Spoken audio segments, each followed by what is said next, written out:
everybody. Welcome back to Crime Weekly. I'm Stephanie Harlow. And I'm Derek Lavasser.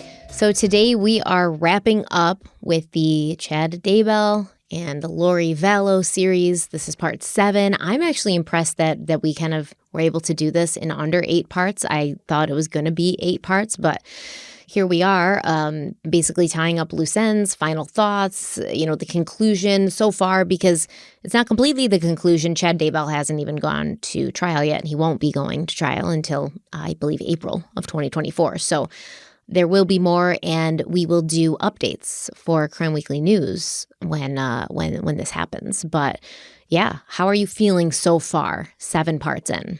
I feel like I have a pretty good grasp on the case. Really dislike these people.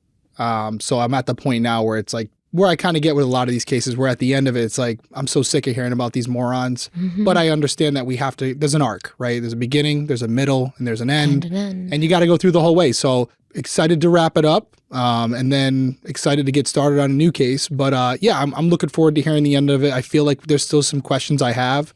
So I feel, based on what I've read briefly about the script, it's kind of going to answer those. And hopefully it answers the questions, any remaining questions that anybody else has. And if not, way down in the comments below on YouTube or leave a review on Apple Podcasts, and we'll be looking at those. All right, so you want to just dive in? Let's dive right into it. Let's dive right into it. So by mid-December of 2019, Chad and Lori were in Hawaii, and they were renting a house at 4141 Queen Emma's Drive in the Villas on the Prince in Kauai. This was a luxury gated complex, which happened to be right across the road from where Lori had lived with her previous husband, Charles Vallow. Remember, they lived in Kauai, and it was only a 20-minute walk from the beach where she and Chad Daybell had tied the knot the month prior.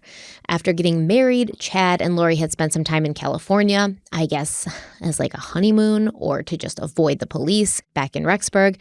And then they returned to Kauai with a plan to live there until all the heat back in Rexburg died down, but they didn't tell anyone where they were, not even their most trusted followers, including Alex Cox, Melanie Gibb, and Melanie Boudreau, who was now Melanie Pawlowski. So according to the neighbors in Kauai, they rarely saw Chad and Lori in their luxury furnished condo, which cost them over $6,000 a month to rent.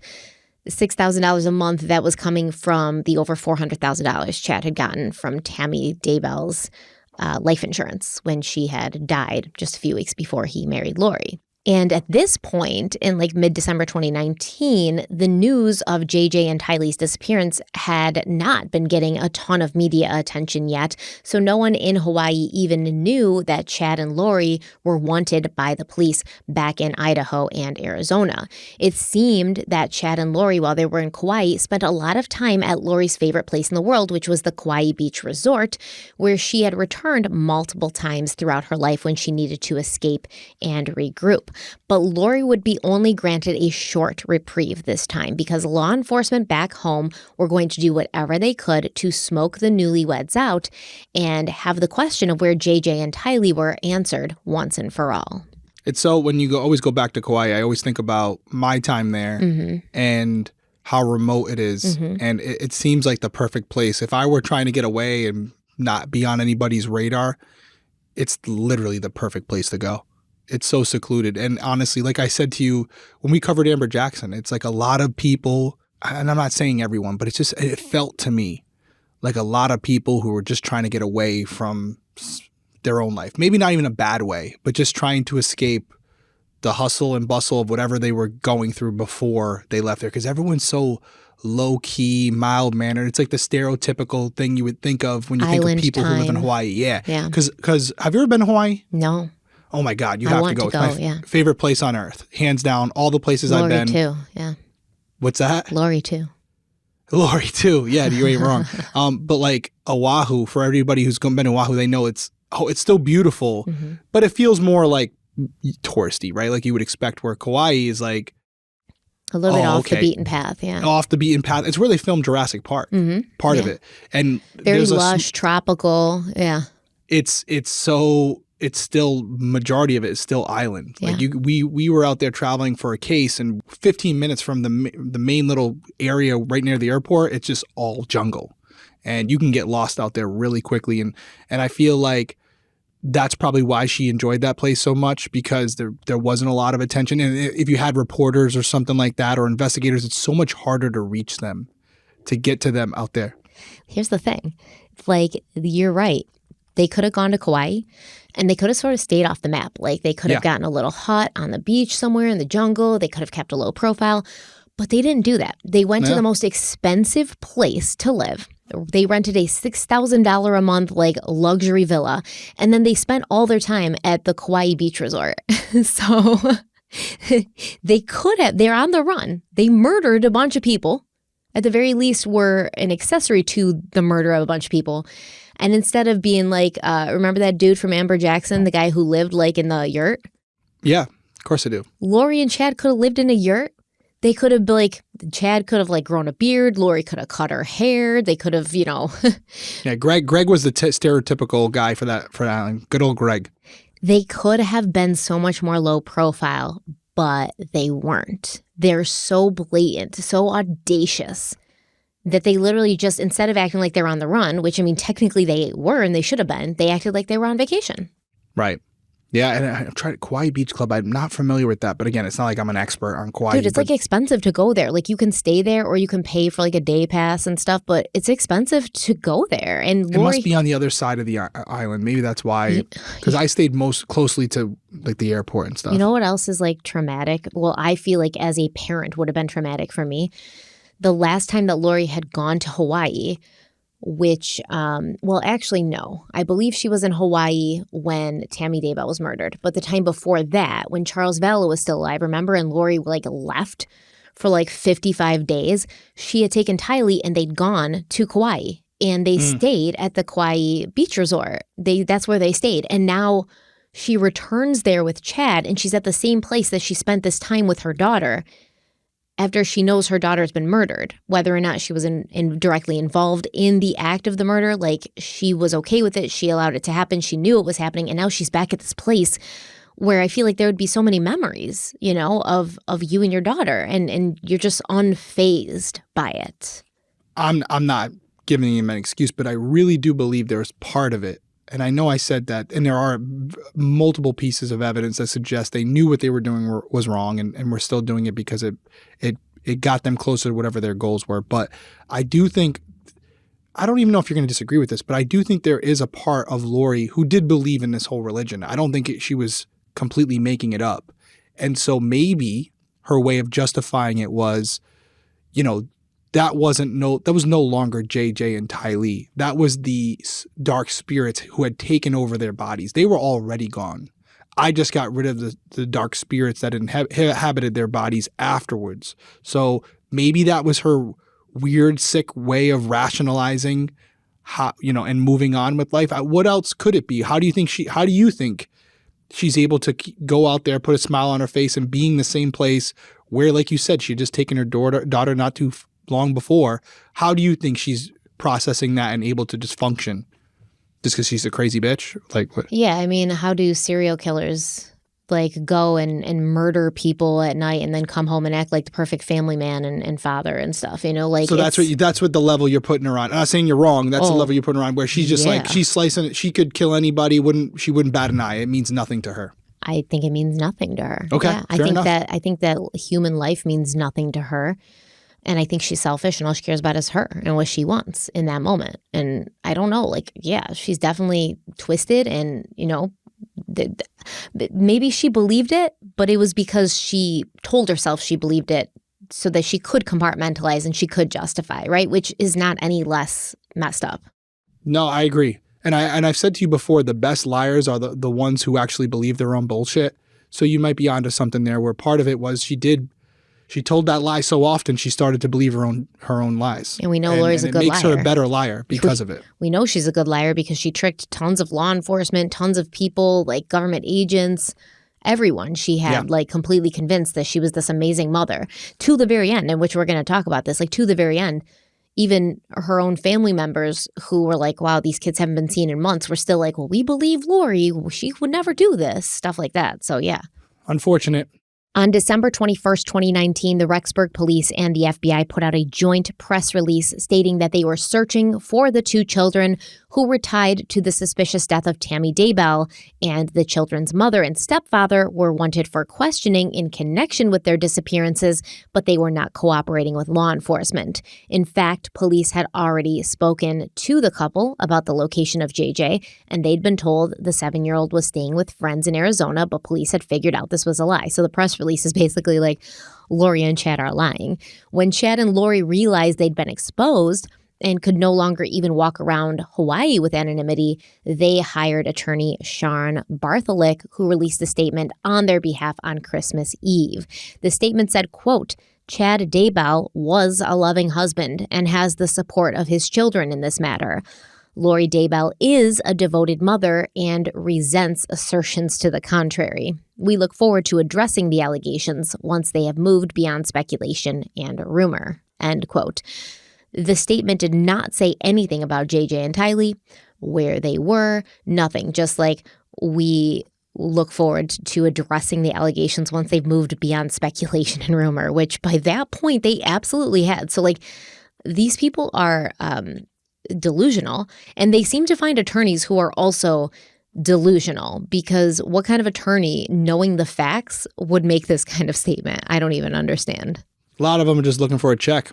Yeah. You know, if the money clears, they're good with it. So once again, they're paying for an attorney with like money that Chad gets from his dead wife that he helped kill. And also Lori's got a little bit of a bank account built up too, right? From Charles's money as well, right? Well, Charles removed her from the life insurance, right? So like, I think that she and Chad were planning to get like Charles's money and then Tammy's money, but then remember, she was still getting the Social Security, she was still right? getting Tylee and JJ's Social Security, but that's like $5,000 a month. You know, pretty much nothing compared to the almost $500,000 that Chad got from Tammy. Yeah, I guess so. So $5,000, I'll take it. I know, but is that worth all the people you killed? Is that worth Charles, No, I'm just Tylee, saying, like, she's and out there with her own JJ? money. I'm sure she's spending that money, JJ and Tylee's money, like it's her own. Yeah, for sure she was, yeah. You know what I mean? It's like her own private bank account. Yeah, she was still using Tylee's ATM card that the Social Security benefits were being loaded onto. There you go. Sick. And I mean, I remember this. Like, I was following the case from the first moment, it made the news, but it hadn't made the news like nationally and hugely yet, right? It was just like, there's something going on. These kids have been missing. The parents won't say where they are. And so I was kind of watching and I was like, this is about to blow up. And even then I was like, these kids have to be somewhere safe. Like, who would do this? I remember thinking that. I remember like listening to it, but then all the cult stuff started coming out in the dark and light spirits. And I was like, oh, well. Yeah, this ain't good. Yeah, that's not good.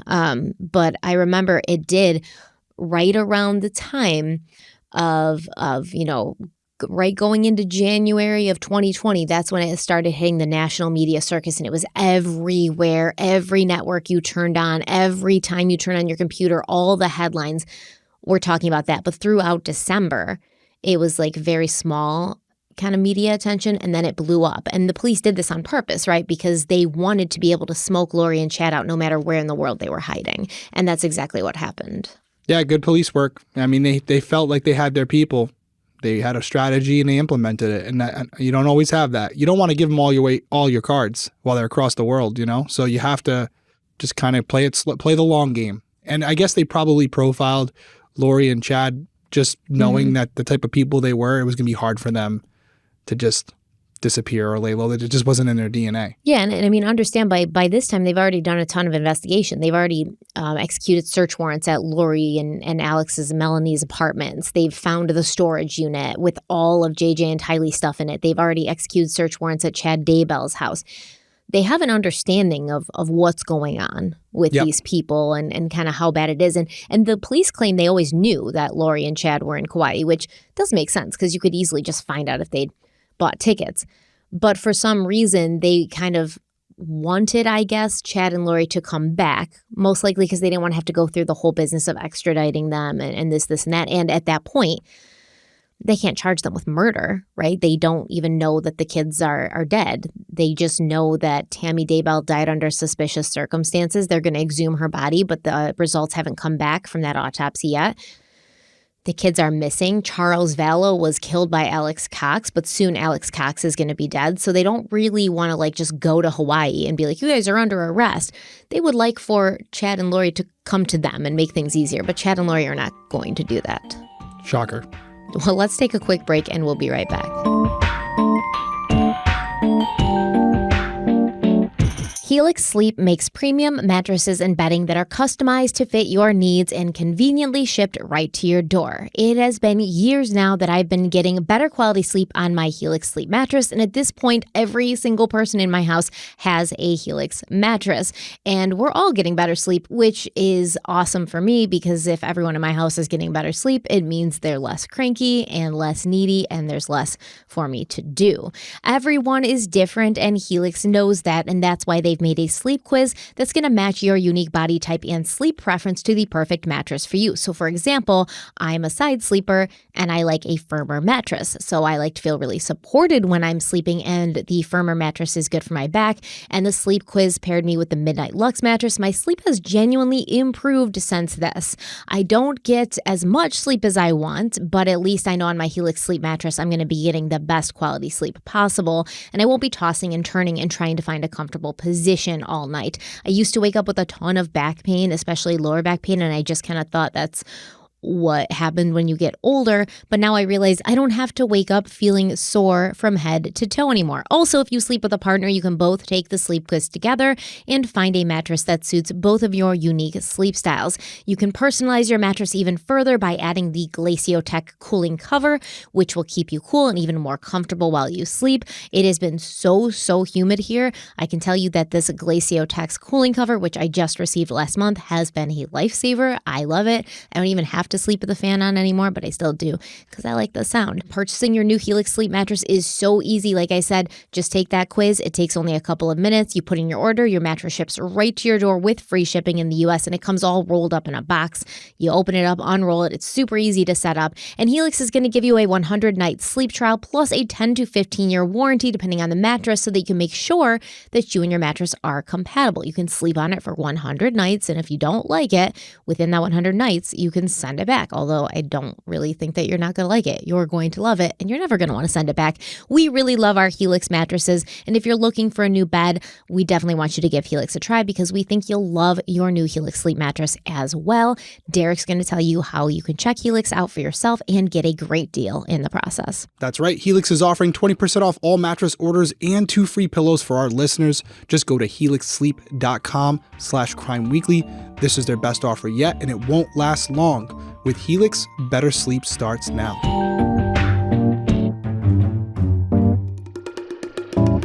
So once the press release went out and Lori and Chad were found out, things moved pretty quickly from there. On January 16th, 2020, the state of Idaho filed a child protection action which ordered Lori Vallow to produce her 2 missing children within 5 days. And on January 25th, law enforcement in Kauai served Lori with this order.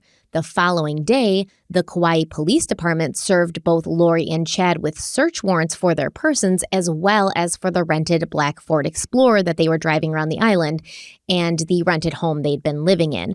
Now, in all of these places, there was no sign of JJ or Tylee in person, but police did find both of their birth certificates in the car. They also found Tylee's ATM card, which had the Social Security benefits loaded onto it, which was still active and being used, even though no one had seen Tylee since September. They found JJ's iPad and another iPad, which had been logged into JJ's Apple ID. So what I think is happening is Lori's using the iPad to communicate with Larry and Kay Woodcock, most likely to pretending to be JJ, just kind of buy herself some time, but they didn't believe it. Now, on site at the time of Lori and Chad being served with these warrants was Nate Eaton of East Idaho News. And we're going to play a clip of what happened at this point. Chad and Lori Daybell were served with 2 search warrants just hours ago. Law enforcement officers from eastern Idaho, along with federal agents and the Kauai Police Department, pulled Lori and Chad over. They were driving a black SUV. They pulled into this resort where I am standing. They put Chad into one vehicle, Lori into another. That's when their vehicle was seized and they had no way to get home. We had a chance to ask them so many questions that need answers. Lori, Nate Eaton with East Idaho News. Can you tell me where your kids are? Where are your kids? No comment. No comment? They've been missing for 4 months. You have nothing to say? You're over here in Hawaii? Where are your children? Yeah, why don't you just give us a comment? Just tell us where they are. Chad, where are Lori's kids? What happened to Tammy, Chad? Can you tell us what happened to Tammy? Why have you guys been in Hawaii for so long? Listen, just tell people what's happening. There's people around the country praying for your children, praying for you guys. Why don't you give us answers? That's great. That's great. That's great that they're praying for you, praying for your kids. What? You have nothing to say? Did you do something to your children? Are your children still alive? That's a simple question. I've got 3 kids of my own. I can tell you every minute where my kids are at. Where are your children?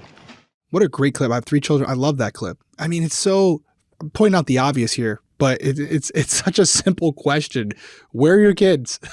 Where are your kids? It shouldn't be a secretive thing. It just, from the jump, I could look at this clip knowing their religious background and think, oh, they're safe somewhere. They're going through some ritual thing. Like, that's possible. But you have to know it's clearly not good with whatever's going on with the kids, because if it were, they would just simply say it right there. End of discussion. Yeah, the kids are off at this religious retreat. We know a lot of people don't support it, so we've been quiet about it.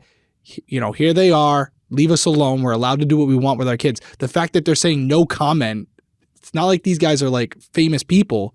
It's crazy. It's absolutely insane. Lori thinks she's a famous person. Look at her acting like she's just sitting there. Her hair's freshly blown out. She's got her sunglasses on. She's like, no comment, no comment. Like, she's like breezing along. And I think it's interesting how throughout the clip that I showed you, and this goes on, for like 10 minutes, Nate just like following them. He's like hammering them. Yeah.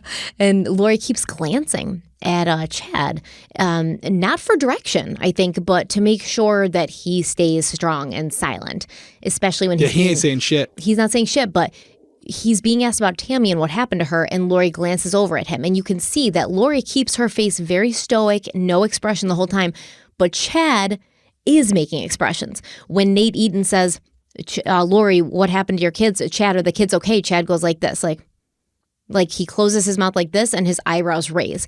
When they ask about Tammy, again, he kind of like does this thing with his mouth and then his eyebrows raise, almost like he's trying to like keep something in. Like, it's a very weird sort of facial expression to make, almost as if he's like, you don't want to know kind of thing. Like, do you see it? Oh, you definitely see it. He looks like a dummy. And I wanted to say something else. He just looks like a dummy. He just looks like a puppet. Like, the only thing that we're missing is Lori Vallow's hand up his ass. That's the only thing we're missing. Yeah. But I will say something, and they'll never confirm this, but I'll tell you what. There are times where law enforcement will use the media to their advantage. And they may not have enough, but they know that the media doesn't have the same requirements when it comes to interviewing someone. And I wonder, I truly do, just looking at that. And I worked with the Kauai Police Department, and I can tell you, out of all the police departments I worked with on breaking homicide, they were one of the ones that were most receptive to allowing outside help to look at the case. That just tells you that they're open to new things. And the reason I bring that up is because I wouldn't be surprised. First off, it looks like they were in like a rental car or something there, right? Like something from the island. In fact, it looked like it was an Enterprise parking lot where they were, right? So I think they were in the parking lot of the Kauai Beach Resort. That's where Kauai they were Beach Resort in a rental car. Where obviously it's not their car from home. And so I wonder what search warrant would have been justified to take that rental car, because what are you expecting to find out? Maybe evidence of the kids or something. But either way, even if it's a weak warrant, you get that warrant, you tip off Nate Eaton that they're going to be taking their car, and you just tell him where it's going to happen and when. And let him to go. They couldn't get home. Because they couldn't get home. So it's just like I said, not a collaborative effort, but just something like, hey, Mr. Eaton, we heard you're out on the island. Because again, he's coming all the way from Idaho. I wouldn't be shocked if there was something, maybe an anonymous source, maybe someone from internal had said, hey, you might want to check this area around this time, and they may be available for an interview. And then they take that car, maybe knowing there's nothing going to be found in this rental, But now they're going to have 10 to 15 awkward minutes where this guy's going to be able to pound him, because it really seemed like he was ready for it and nobody was stopping him. He seemed prepared. This made Nate Eaton's career, this case. Like, this is before nobody knew who he was. And now, he is, like, in the true crime world, I would say, a household name, especially considering, like, all the crazy things that happen. Not to be confused with who? That other dude, Brian Enton from Gabby Petito. Who will be at CrimeCon, by the way. I'm actually looking forward to meeting him. He's most likely, because he was there last year. That's right. He was. You're right. So they'll both be there, and we'll try not to confuse them when we're there. But I promise I will not confuse them. Good. Because you will remind me not to. I'll pretend like I don't know you if you do. I'm like, I don't know this chick. As we're like approaching, you can whisper in my ear, like, they do for in the Deb Wears Prada, like, this is Nate Eaton, East Idaho News. And I'll be like, gotcha. Yeah, no, I mean, he'll never admit to it. And I don't, like I said, I don't think it was like this real secretive thing. But if he got a tip that this was going to happen and when. For sure got a tip. Because he just seemed like he was guns a-blazing. He was ready, locked and loaded. Mm-hmm. And he was not going to take off the pedal. He was like, I know what's going down in about 10 minutes and I'm just coming after them. And I'm sure Kauai, all law enforcement agencies were reading, profiling that video, looking for their behaviors. They probably had people watching it. That's their way to question them without questioning them. So, little trick. I might be wrong. I might be right, but I would definitely try something like that. I would do it. And I mean, when he's like, I have 3 kids. I know where they are every single minute. Like, it's impactful. And then he's like, everyone's praying for your kids. And she's like, that's great. That's great. No, it was super cold-hearted, man. Great job by Nate. And if the police tipped them off, and because you could, even in that interview, you can tell, shit, this ain't good. The way they're this ain't good. Made an impact for everyone when we saw this. Yeah, this is like one of the hallmark clips of Lori and Chad, them being served with these papers and basically just acting like nothing's wrong, but not saying, as you said, something so simple. Where are the kids? Why can't you tell us where they are? That was the time. I mean, up until then, Lori had been telling everyone she talked to, her family, friends, everyone, that JJ and Tylee were just fine. She just wasn't telling anyone where they were so that she could keep them as safe as possible. But when this footage came out of Lori and Chad dressed in beachwear, clearly enjoying a luxurious and relaxing vacation without the 2 kids, and when people heard how cavalier and cold Lori sounded when Nate Eaton told her everyone was worried about JJ and Tylee and praying for them, even the people closest to the couple began to question, like, what's really going on? And I'm sure like lots of Lori's friends, like Melanie Gibb, were like, we're the only people she knows. If JJ and Tylee aren't with us, where are they? You know? Yeah. Like, we're the ones she trusts. Could there be other people that she trusts? We've never heard of them. We don't know where they could possibly be. Yeah. Not good. Not good. And this interview is very, very telling. They said a lot without saying anything. Lori's oldest son, Colby Ryan, said, quote, she just seemed so dismissive. And just to see her walking by and not answering questions struck a deep chord of anger in me. When I saw her and Chad there, I lost it, end quote. Lori's brother, Adam Cox, said, quote, Lori and Chad were on the beach being married and carrying on. I just thought, what is happening? How are they able to do this? The kids are missing. It's not right, end quote. April Raymond, Lori's friend in Kauai, said, quote, it was just such an empty answer, and her reaction and her behavior did not match the gravity of the situation. People all over the world were losing sleep over Tylee and JJ, and their own mother was so dismissive and flippant at the mention of them, end quote. April also said that Lori and Chad had been regulars at the temple there in Kauai, and they'd been telling everyone there, like, oh, we're being wrongly accused, wrongly attacked and maligned by law enforcement and the media. And like, we're so sorry for all the trouble we're causing, but you guys obviously understand, like, people don't believe in this stuff and they think we're religious zealots and we have to keep our kids safe. And the presence of police officers serving them search warrants and serving them warrants to like produce the kids and cameras following them everywhere.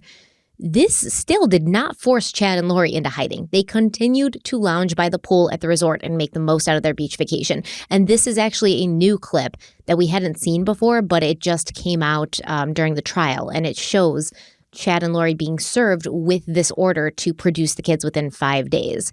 And you can see, once again, how she just is not fazed. She doesn't care. Mrs. Vallow, you can serve. you have any questions regarding that?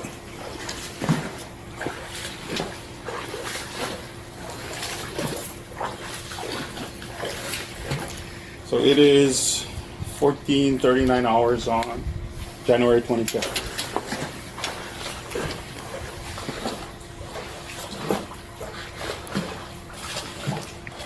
Do you need something? Any questions? You have any questions for that? No? Okay. First off, that whole plan to like work on those abs, Chab, you're slacking, bud. Secondly, What did you say? That whole workout plan? yeah, He just started, okay? Give him a break. clearly, abs, the tan, he's slacking on all of it, and that's coming from a guy who walks around most of the time translucent. So, I mean, damn. What do you think about his face during this clip? Like, it kind of felt like he was like super concerned and super anxious. And Every Lori's time just I see chill. him now, I just think of a box of oatmeal. That's all I can't get you. like You an oatmeal completely, face. you just did that to me, and I just can't get past it. He just looks really unintelligent. He just looks like he's just there as a puppy for Lori, and you could tell just by their body language, like who's in charge, Who's in charge? who's running the show. By the Thank way, you. it is very obvious. It's very obvious that she's the one who's Pulling the strings. pulling the strings. agree. Yeah. I agree. I mean, this body language is not good for Chad. He, as a guy, you think he'd step up. Oh, let me see. What do we got here? Like, as her protector, like, you He guys got to doesn't. go. He defers doesn't to say her. a word. He defers to her. Yeah. Yeah. Yeah, no, I agree. And I don't know what else to say. I mean, the fact that we had to get to this point where we have to serve her. I cut To get some the stuff children? out of this clip, by the way, because a lot of the clip was they came in, they gave her the paperwork, she takes it, and she just kind of sits there and she's looking at it. And maybe twice she glances up at them like, you're still here? You're still here? And then finally, the third time she glances up, she's like, did you need something? And they're like, yeah, do you have any questions? And she's like, mm-mm. And they're like, okay. And then they leave. And she's literally so like, she's not concerned. She's not fazed. In fact, she looks at them like servants, like, you brought me my drink. Why are you still here? This doesn't bother me. If you were expecting a reaction out of me, if you were expecting some answers, if you were expecting me to start crying and freaking out, like, I refuse to give you that satisfaction. I'm going to stay stone-faced the entire time while Chad over there looks like he's about to drop dead, sweating bullets from like anxiety and stress. And like he's like looking over at it like as if he could see anything from his point of view. He But just looks so confused. No, I mean, I'm sure she knows that this is an effort that's going on with federal agencies, local agencies. They're all working together. Even the people serving it, it's all coming from the same source. It's coming from the law enforcement agencies that are closing in on them. And I don't know if that officer, where we see the footage, was wearing a body cam, which is a little bit more discreet, or did he have an actual camcorder out, where he was just filming it, which they do from time to time on high profile cases. So it might have been very obvious to her that she was being recorded. And I do think, again, that law enforcement was aware that they were going to be served at this point, and anything that they could have, she knows they're going to see. yeah. So she's not going to say much because, again, she knows she's on the fire right now, and the walls are closing in on her. But she doesn't look like she knows the walls are closing in on her at all. I think she does. I think she knows like this is not going to go. I think at this point she knows like this is not going to go away. But what do? The damage has already been done. Whatever you set up to try to protect yourself from being caught is there. Either it's going to work or it's not. The problem for her is she's realizing they're not going to go away. The fact that she is their parent is not going to be enough for her to say, it's none of your business. She is now finding out the hard way that the government can step in and force you to provide your children, to show your children to us. Yeah, they're your kids, but we have a right to know. We're in fear of their lives. We're in fear of their health. And this, contrary to what you might have thought, we do have the legal ability to force you to produce your children. And I think she might have felt like this is going to go away and people were going to let her live her life and do what she wanted with her kids. And maybe then she would come up with some elaborate plan of what happened to them. But she didn't have that time. They were on her. And now she sees here, she's got 5 days. Got 5 days. It's not a lot of time to come up with this elaborate story that you're going to expect everyone to believe. Well, on that note, with 5 days, let's take a quick break and we'll be right back.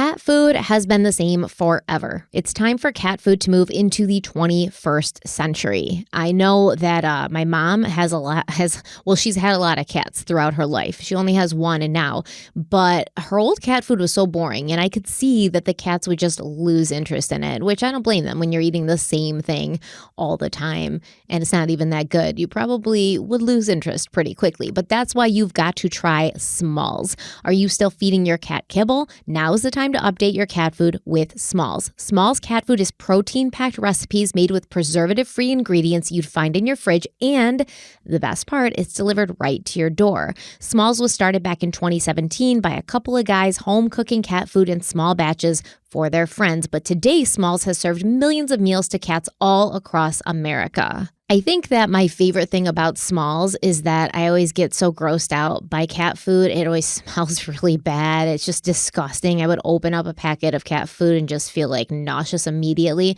But I actually recognize the ingredients in a packet of Smalls food, and now I can open up a packet of cat food and not get sick to my stomach.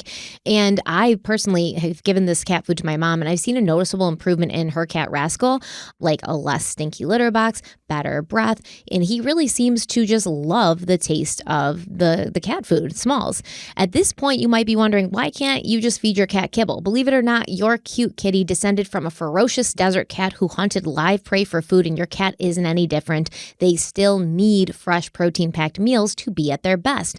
Other cat foods know this, but they choose to put their wallets first. They fill their food with mysterious meat byproducts, artificial flavoring, and preservatives with names I don't even want to try to pronounce. And if that sounds gross, imagine having to eat it every single day.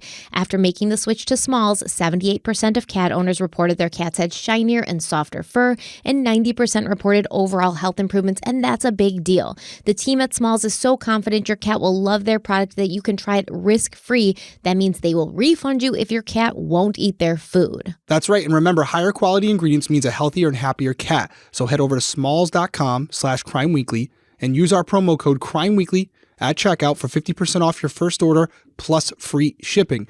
That's the best offer you'll find, but you have to use our code crimeweekly for the 50% off your first order. One last time, that's promo code crimeweekly for 50% off plus free shipping.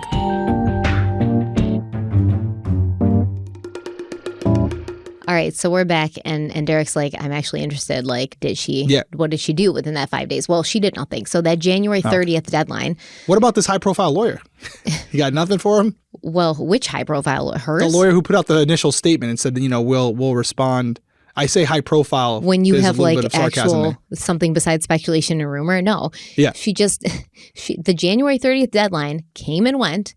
And still, Lori and Chad did not produce the kids. They kept lounging on the beach. They were unbothered, or appeared to be unbothered, by the whole media circus. And maybe it's because they thought that none of it mattered, right? Because the end times were quickly approaching. Like maybe they were just trying to wait it out, and then everybody would see. Chad Daybell had written about the end of the world several times, and he said he'd had visions of 2 earthquakes hitting the Wasatch Front in Utah. And these 2 quakes would be the sign of an impending judgment day. In a September 2015 blog post, Chad wrote, quote, "The first one is moderate and it disrupts life for a few weeks. Many older brick buildings crumble and roads suffer damage, but repairs are made quickly," end quote. So this was like the first earthquake, and Chad had described this first earthquake as being a 5.7 magnitude, and strangely enough, a 5.7 magnitude earthquake would hit the area of Magna, Utah on March 18th, 2020. Guy got to play a lottery ticket because that's just pure luck. I mean, right? And like also COVID hitting. When did COVID hit? Like right around that time. 2019. March, right? Yeah. March of 2020 is when... Oh, 2020, you're right, yeah. Jesus. The world shut down. So, like, if you're Lori and Chad and you're looking for, like, affirmation that the world's coming to an end, we've got earthquakes, we've got plague, pestilence, all this stuff happening. And, I mean, remember how crazy 2020 was, because it wasn't just, like... there were points where I did think the world was coming to an end, Exactly. honestly. I was like, this could go really bad. Exactly. So, like, you've got COVID, but then there was weird stuff happening, man. Like, I remember there was something going on with, like, locusts. Like, locusts were, like, taking over or something at some point. Like, they may have looked at these things as signs. They were right, that yeah. they were right. But then again, this would require them to actually believe in their shit. So you're saying there is a part of them that does buy this whole thing. I think that you can convince yourself, what do narcissists do? Narcissists don't know they're narcissists, right? They know that they're manipulating people, but they think that they're doing it for the right reasons. Right. You can convince yourself of something to justify your actions very easily, depending on your mental state and how badly you want to sort of eliminate responsibility for your actions. So yeah, I think that they convinced themselves of this eventually, but I don't think they started out believing this shit, if you want to know. No, I think you're probably right. I think you're spot on there. There's definitely, when you say things for so many years, you got to kind of buy into it at some point. So if this first earthquake that's a harbinger of doom for the apocalypse is in March, but that wasn't the date for the end of the world. According to Chad, the date for the end times would be July 22nd, 2020. But by that time that the date came and went, Lori and Chad would both be behind bars and the world would finally know what had happened to JJ and Tylee. And, spoiler alert, the world didn't end. I mean, at least not technically, I guess. They could have. And we could all be living in some sort of weird, Matrix reality. And in a way, the world did change in 2020. But as far as I know, it did not end Unless we're filming Crime Weekly in heaven, or wherever you think we go. Or a simulation of some kind. Yeah, that's true. The plug, man, it's in the back of the head. I don't know anymore, man. I really don't. So on February 20th, 2020, Lori Vallow was arrested at her Kauai condo and charged with 2 counts of felony desertion of a child. She was booked into the Kauai Police Department on a $5 million bond, pending her extradition back to Rexburg, Idaho. During her time in jail, her new husband, Chad Daybell, made sure to be in constant contact with her every single day, whether he was visiting her in person or calling her on the phone. At the end of February, while Lori was still behind bars, Chad Daybell flew back to Rexburg, and when he was asked about the kids at the airport, I think he was at the rent-a-car place, bringing the car back, he calmly responded that they were safe. And then he returned to the Salem home that he had shared with his deceased wife, Tammy. The following week, Lori was flown from Hawaii to Idaho and transferred into the custody of the FBI and Rexburg detectives. While in custody, many of Lori's family members wanted to speak to her. And then Lori's sister, Summer, and Lori's mother, Janice, publicly defended her in May of 2020, stating that they believed JJ and Tylee were still alive and well. All she'd need to do was show proof that the kids are alive and are well. Can you understand why she's refusing to do that? It seems simple. It did to me. Janice Cox is Lori Vallow's mother. She says she doesn't understand all of the reasons for Lori's actions. But she doesn't believe her daughter could have gone from doting mother to cold-blooded child killer. All I know is the woman that she is. I did not see any great change in Lori. Have you asked your sister where the kids are? No. I've talked to her a couple of times. Summer Shiflett is Lori's sister. She says Lori has spoken to her from jail. And she said to me, "You know me, and you know I've always taken care of my kids." And I do know that. So what is the scenario that Tylee and JJ are still alive? Well, to us, we believe they are because we know Lori. And we have seen her dedication. Are they in a bunker somewhere? Are they with friends? Where do you think they are? We don't know. We wish we knew. We don't know. But we also don't know what Lori has been through. She was being threatened. She was being followed. Who was threatening her? Well, Kay was threatening her. And her brothers. They're very upset about Charles's death. There was a lot of threats made to Lori. I've spoken to people who live near Chad, and they say we follow Chad. They look at Chad like he's some sort of messiah. I don't know Chad very well. I've only met him one time. I've never heard anything about him self-proclaiming to be a prophet or anything else of that nature, or trying to get people to follow him. We can't see Lori blindly following anybody. Can you? No, we can't see it. You don't think that Chad brainwashed her? No, he couldn't do it. It's not possible. These two say they think Lori really believes she is protecting her children. but they say they wish she would bring them forward. It's been devastating not to see Tylee and JJ in such a long time. We love them so much. And it's been devastating not to see Lori. Is there any part of the dark recesses of your minds that say maybe she cracked and maybe this is not going to end up well? We have gone through those scenarios probably 100 times. If something has happened to those children, it is not by her doing. And it's not by her permission. She couldn't crack enough to do harm to her children. So many ironic statements in that interview. Like Lori wouldn't follow anybody blindly. Blindly, like, but they are. They know Lori, okay? Yeah. Well, no, but they're blindly following her. They got nothing to confirm that she didn't do anything to her children other than the fact that they just are blindly following the fact that she wouldn't do that. Yeah, but then even though everything suggests she did. Later, they're like, "Oh, Chad manipulated Lori," but here they're like, "No way, not possible." Like the mom, Janice, he's like, "Oh, do you think she like followed Chad?" Like, I mean, she's like, "It could never have. It could never be Lori. Lori, it could never be her." Like, but my other ridiculous. son, Alex. Now that on the other hand, and that's the other thing I think that even Lori, when she says this statement to them. I would never, when she's talking, I would never, me, I would never hurt my children. Well, she's not technically wrong, right? She's not lying. She's not lying. Yeah. She didn't do anything. It was Alex, allegedly, so it's one of those things where she's not obviously telling the truth, but in her way, that's how she's justifying it. She's not lying. She's not lying, but she ain't telling the truth.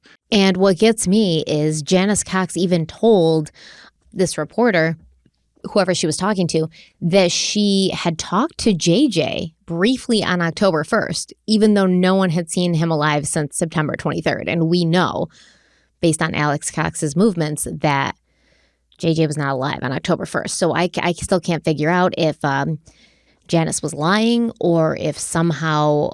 I think she was lying, because if Lori's going to be able to do a convincing impression of JJ, she's going to do it on Kay and Larry Woodcock, not Janice Cox. So I think Janice was lying, honestly, in my opinion, allegedly, to try to support her daughter. But in the end, I mean, how did that work out for you?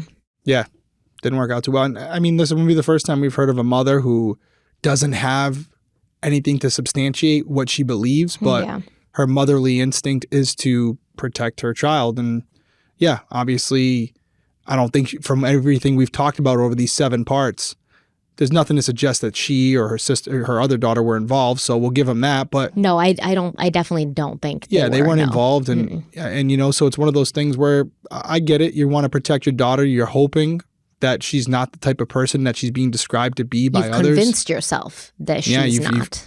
But overall, we see it all the time with parents, right? If sometimes, even though you tried your best, you raised a monster, even if it wasn't your doing. And that's but it usually is. I'll just say that. I don't know. I don't know about that. Yeah, it can be. In all the cases that we have covered, Casey Anthony, Scott Peterson, Lori Vallow. What about Chris Watts? From what I've seen about his family, they seem pretty... Whatever. They're defending their kid. Yeah, they're defending him. That's the thing. They're defending him when he confessed and led police to the bodies of his children. Well, they don't want to see their son killed. I don't care. I don't care what you want to see. I don't give a shit what you want to see. You do not have the balls or the audacity. You can believe whatever you want in your heart amongst yourselves. You can be like, oh, poor Christopher.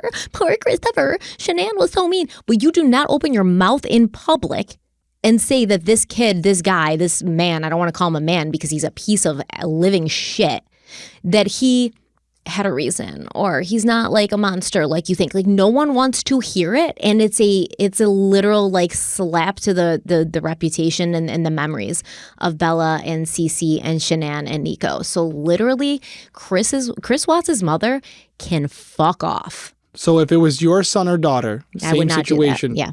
I feel like you've already asked me this, or others have, and 1,000,000%. My son, in my heart, I'm going to be I feel bad for him. I don't want to see anything bad happen to him, but I'm not going to have the balls after the trouble that he's caused and the pain that he's caused to open my mouth publicly to the general population that knows he's a monster And that's clearly, to me, just shows that you've enabled this dude for his whole life, because he's made the most gravest mistake. He's done the most horrendous thing that you can think of a person doing. And you still feel like you need to open your mouth and like tell us not to be mean to him, or like tell us that we should be understanding him more. Like, this is the thing. He's never been held accountable for shitty behavior, so he continues to do shitty behavior. And when he does the shittiest thing a person can do, you still open your mouth to defend him, and no one wants to hear it, bitch. No one.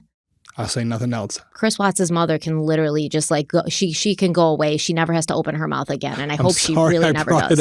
I'm sorry I brought it up. Okay. All right, Lori let's move Vallow, on. we're Let's back. move on. So just about a month after Janice and Summer made these ridiculous statements to the public, on June 9th, 2020, the FBI executed a search warrant at the property of Chad Daybell, and it was actually Chad's own careless statements via text message that had led the authorities to the places where the remains of JJ and Tylee would be discovered. Because remember, in a text to Tammy Daybell, on September 9th, 2019, the day after Tylee was last seen at Yellowstone National Park with her mother, Lori, her brother JJ, and her uncle Alex, Chad had claimed to have spotted a raccoon on his property, and then he shot the raccoon, and then he burned it before burying it in their pet cemetery.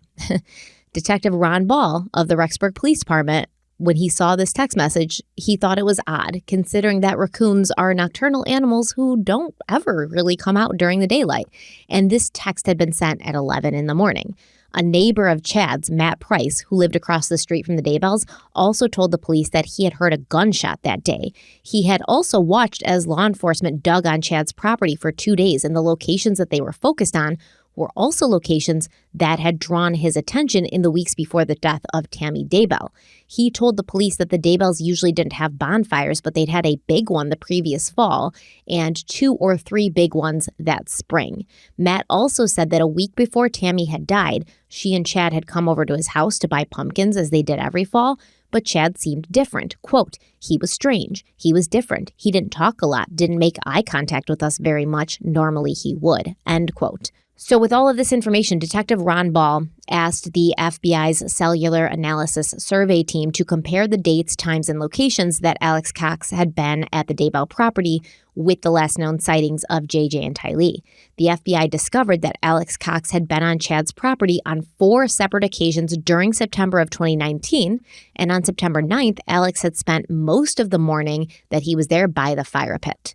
On September 23rd, the day after JJ had last been seen at Lori's apartment in Alex's arms by Melanie Gibb, Alex Cox had been on Chad's property by the pond for 17 minutes.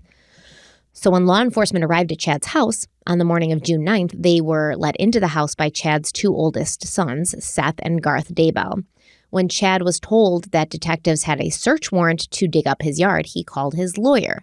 Now, Chad had been given the option to leave the property or to remain there with an officer during the search, and Chad had decided to sit in his SUV across the street. I'm going to read directly from the book The Doomsday Mother by John Glatt because he described perfectly what happened next. Quote, around 9 a.m., the ERT began marking off parts of the backyard into grids and setting up blue canopies and tarps. By now, almost 100 law enforcement officers were on the property, each with his or her own designated tasks. 5 cadaver dogs were led through the entire 4-acre property looking for any clandestine graves. Officers also conducted a systematic line search, pacing up and down the backyard with rakes on the hunt for any ground disturbances. Using satellite imagery, the FBI artist made sketches to pinpoint where each of the pings from Alex Cox's phone had been, while another team focused on finding the pet cemetery Chad's text had mentioned. They soon discovered it, ringed by a circle of bricks with a statue of a dog nearby, and concentrated on how best to excavate the suspected gravesite. A separate ERT was also working over by the east side of the pond where Alex's phone had pinged for several minutes on September 23rd. Cadaver dogs soon zeroed in on a small area by the pond underneath a tree, which had a slightly raised berm 2 feet by 4 feet, surrounded by longer and thicker weeds. End quote. Glatt goes on to talk about how JJ's body was discovered and how the coroner came to remove it from the shallow grave at around 11 a.m. And Chad Daybell, who'd been watching the search from his SUV intently for hours, parked at the edge of his property, he started to get super anxious. And Detective Hermosillo, who'd been in charge of watching Chad, said, quote, he had the phone in his right hand and was continually looking over his right shoulder. He would talk on the phone for a second and then continue looking back pretty intently, end quote. When Chad saw a flurry of activity on his property by the pond around 11 a.m., he got out of his SUV for a better look, and Hermosillo said that Chad took off his hat, ran his fingers nervously through his hair, looked down at the ground, put his hat back on, and got back into his vehicle. At 11:03 a.m., almost as if she sensed something was going on, Chad received a call from Lori Vallow, and she was calling him from prison. And when he answered, she sensed something in his voice because she was like, "Are you okay?" To which Chad responded, quote, "No, they're searching the property," end quote.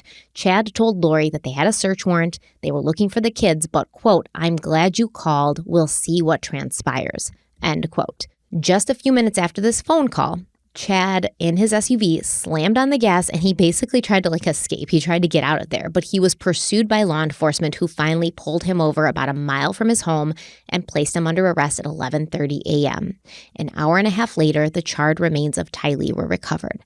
That night, Chad was booked into the Fremont County Jail and charged with 2 felony counts of destruction, alteration, or concealment of evidence, to which he pleaded not guilty. Not long after this, Lori's family released a statement to the press saying, quote, "The Cox family, Janice and Barry, Summer, Melanie, and Ian, is deeply saddened by the recent findings in this investigation into the whereabouts of JJ and Tylee. The family has maintained a strong hope and belief that they were alive and well. With that hope and belief apparently shattered, they struggle to find comfort and hope in this potential new reality," end quote. So we are going to take a quick break, and then when we come back, I want to know kind of what you think about Chad's behavior here and what happened with this search. Because the police, I think law enforcement did an excellent job with this. They were Great able. job. Yeah. So I can't wait to hear your take on this. So we'll take a quick break. We'll be right back. This time of year, my whole family is on the go, and that includes our pets as well. So we have 3 dogs. We have Vale, Rosie, and Doc, and obviously they're part of the family too. Sometimes they're my most favorite part of the family, and I try to be active with them because they're little dogs. They need the exercise. They can get very lazy if I let them, and that means, long walks. I take them to the dog park. I take them outside and just run around. For us to do all of this, I do my best to keep Doc, Val, and Rosie happy and healthy, and that all starts with feeding them the farmer's dog. The farmer's dog makes and delivers fresh, healthy dog food. It's recommended by vets, nutritionally balanced, and made from human-grade ingredients in safe, clean kitchens. Traditional dry and wet dog food options are extremely processed. They can use much lower quality ingredients than they claim, and it's really hard to know what the right serving size is. The farmer's dog is higher quality food, sent pre-portioned specifically for your dog based on their unique nutritional needs, and this makes it easy to help your dog maintain their ideal weight, which is one of the biggest indicators of a full, healthy life, especially for these little dogs who always have knee and hip problems because of the way they run. A fresh diet has been found to have all sorts of benefits for dogs, from healthier coat and skin to better breath, even easier digestion, and smaller, better poops. Yeah, my dogs, Rocky and Vinny, they love the farmer's dog, specifically the chicken and also the turkey recipes. It's actually, I feel bad because they don't normally eat that stuff. And now that we've switched over to it, I got to give them the higher quality stuff. I got to start forking it over for them now, huh? So I can't go back to I think if I put the kibble back in their bowl, they'd be like, dude, what are you doing? So I could tell you it's definitely Rocky and Vinny approved, if that means anything to you. And right now we have a great discount for you. Get 50% off your first box at thefarmersdog.com/crimeweekly. That's thefarmersdog.com/crimeweekly for 50% off your first box. One more time, thefarmersdog.com/crimeweekly. Okay, so we're back, and as you said before the break, law enforcement did do a good job. I think both of us will agree with this. We're quick to, when something goes wrong, they're not doing a good job, and they didn't do a good job in the beginning. Mm-hmm. We could even argue that some of this could have been prevented if a better job was done. Different law enforcement. Different law enforcement agency. Yeah. But again, we're all together. Obviously every department's separate, but if it's a domino effect, right? What was it, the Chandler Police Department originally? So it was Arizona. I think it was the police in Arizona. I think it was Chandler. Yeah, I think it was Chandler. Rexburg kind of seemed to do a good job from the get. As soon as they realized something was up, they were on it. So I mean, that being the case there, obviously the Charles Vallow thing, a different thing. And then obviously we're here now and they're dotting their I's, they're crossing their T's. I mean, I think it's clear it doesn't take a detective to figure out at this point something bad is going on here. Right. With everything they had at this point, they were well aware that it wasn't a matter of if, it was a matter of when. I don't think many of them thought that JJ and Tylee were still alive. I think that if they were, Lori or Chad or a combination of the two would have had them record a video or had them call in just to get law enforcement to leave them alone. Even if they were in a bad situation, they would have coerced them into recording a video or something so that law enforcement would have went away. Because at that point, if they're not in danger, you really can't do much. But they never could produce that because I'm sure investigators put 2 and 2 together that more than likely JJ and Tylee were incapable of talking. And by this time, they've gone through the text messages, right? So I think they know. Right. Yeah, they know. They know what's going on. And so then you get to this day, and they don't have enough to arrest Chad yet, but they're hoping based on the text messages it'll get him enough. So they have to give him an opportunity to leave if he wants. I'm sure they're praying that he doesn't, that he stays just long enough. And that's exactly what happened. He wanted to see what they were going to find. He was hoping that... Which is stupid. He should have left because he should have known what they were going to find. There's 100 police officers there, dude. What do you think? Well, I think at this point, he's probably hoping, okay, here it is. Either they're going to find them or they're not. And if they don't find them, Lori and I are okay, and we're gonna go on with our life, and we're going to move on from this, and we're going to be okay. Hopefully, we did a good enough job and they're unable to locate them, because if they find them, I'm never going to be with Lori again anyways. So I think he stayed around long enough, and then that human instinct kicked in when he realized they're searching the area exactly where JJ was. And he's like, well, I got to go. And he tried to flee the area. And at that point, cops were like, not so fast. We got enough now, buddy. That's it. That's your last day as a free man. See you later. So overall, very good job. It's sad we had to get to this point. It's weird that she calls him and he says, like, they're searching for their kids, and he knows it's recorded. Like, right. Well, I think that's what he's saying. That's they're searching for the kids. We'll see where this goes. I interpreted that as, well, here's where we find out, because they're here, and ultimately this is going to decide yay or nay. Are we going to get out of this alive? Are we going to be free people after this? And then she was like, well, do you want me to call you later? And he's like, I don't know. Yeah. He's like, I don't know what's going to happen. So like, it's 4 acres. It's 4 acres. So, they don't know everything that the police have done at this point. And so they're Chad hoping they doesn't miss know that they've got Alex's phone pings. That's right. So he's hoping that they miss. Yeah. Yeah. I just did a case and I was looking at it, and it was something where they were searching a dam for it and they didn't find anything, but they still believe that this woman's remains were there. And they never found them. And people are like, oh, well, guess she wasn't. Well, it's a huge area. And it's very hard to find someone years later. You might think like cadaver dogs are like these perfect, tools. We know that they're not. It's very easy based on the elements that you could miss. So it could have been a situation where if they didn't have Alex's text and they didn't know where to look, maybe they would have missed him. Agreed. They knew where on that pond to search. That was extremely advantageous for their investigation. And I also think the pet cemetery, maybe they wouldn't have disturbed that area, seeing that there's a little dog in there, and they're like, oh, that's... And they would have been like, well, yeah, the cadaver dogs are going to sense even if they have remains because there's dead things here. Yeah. Even if there's exactly. Even if there's like a sonar brought in, they might see some disturbances under the ground, which they're, these sonar experts are able to tell, like, yeah, there's a disturbance in the soil here. And we've had locations on Break and Homicide where we're using sonar and it's disturbances, and they can tell. They can't see like human remains, but they're like, hey, that's indicative of a graveyard. Because sometimes even where buildings are to this day, there's old graveyards underneath them, and they're able to do that type of searching so that they know what ground is stable and which like ground a void. You mean like a void underneath the ground? Yeah. It's not even. I've seen the images. It's not even a void, but it's just like looser it's like the particles. So imagine all these dots, and on concentrated, like, pushed down soil, the dots are very close together. But in areas where there's a body or bones, it mixed in with the soil's not there. So on the radar, on the screen, it just looks like the particles are more spread out, because in between those particles are flesh, clothing, bone, whatever. So the dots aren't as close together, where there's no justifiable reason why that dirt, which is compacted, wouldn't be compacted on that level, because everywhere else it is. So they might look at that pet cemetery if they didn't have this information and say, yeah, well, you do have some disturbed dirt here, but it's a pet cemetery. So obviously there's probably a dead dog under there. Maybe they don't search it, but having that information that they had was critical to this case. Yeah, it really was. So on June 24th, Lori's sister, Summer, called Lori, who was at that point in the Madison County Jail.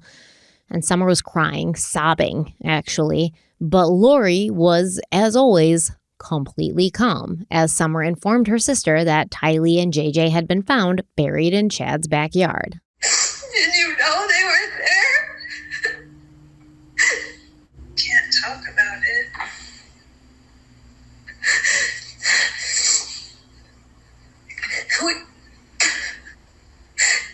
I don't know what to say, Lori. I mean, you know how much I love you, and Alex was sick to my stomach.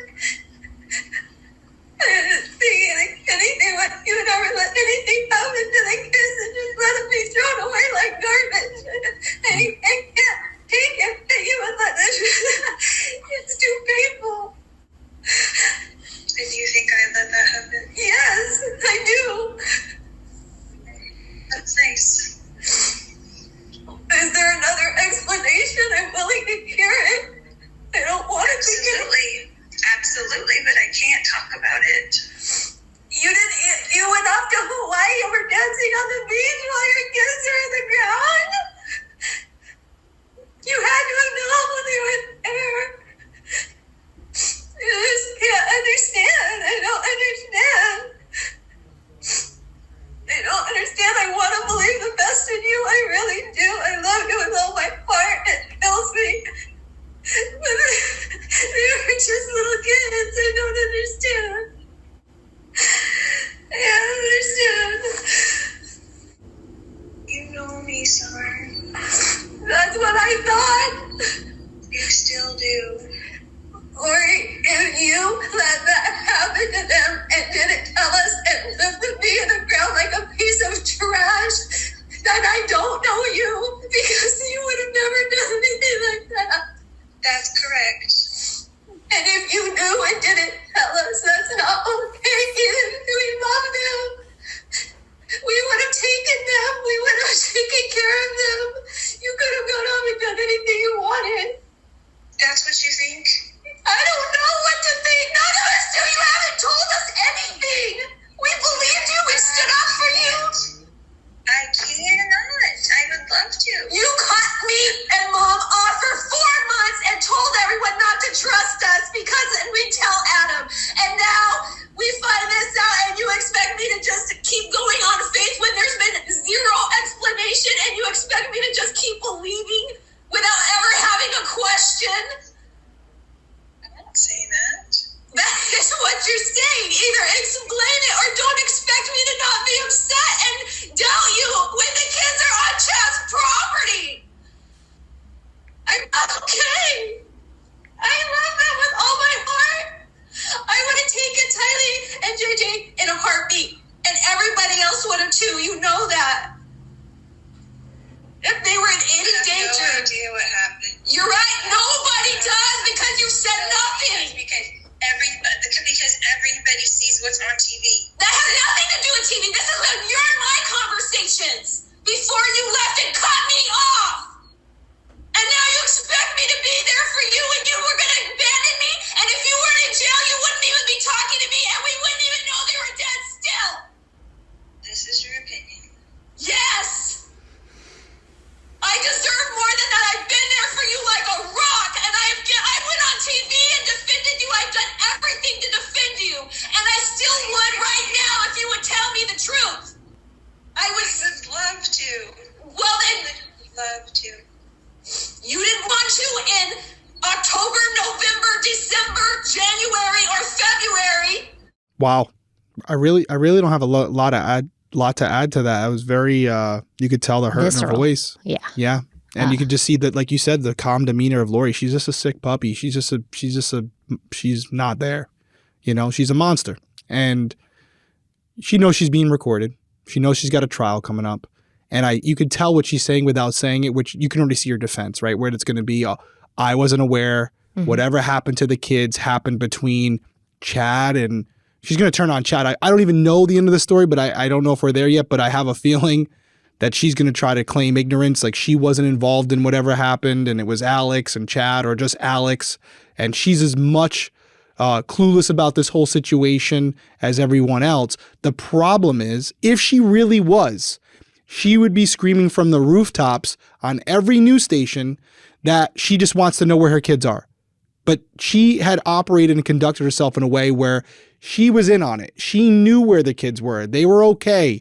They had to trust her. So if she was totally unaware of where they were, why would she be telling everyone that the kids were okay? That's exactly it. Yeah. So you can't go that way now. You can't go that way now, because if you truly didn't know, you would be on every television channel asking for help, asking to help someone find your kids. And you weren't. You, as her sister said, you were in freaking Hawaii dancing on a beach. And in this phone call, like, I couldn't play the whole thing once again. It's like 15 minutes. But Lori's like, well, don't I deserve to like move on? Well, listen, first of all, basically Lori is still in this call after the kids' bodies are found, telling her family they just don't get it. All right. They don't know everything. And she can't tell them everything. This is how she always is. I can't tell you everything. I can't tell you everything. And I mean, it's only June. So like the July 22nd, 2020 date hasn't hit yet. Maybe she thinks like it'll all be made clear next month. But she's still saying the media's painting me as a monster. This is what you see on TV. No one really knows what you're talking about. And you know me, Summer, so you should know better. And she's still continuing on with this. But something important did transpire during this call, because at that point, and to this day, Lori has denied knowing anything about her children's deaths.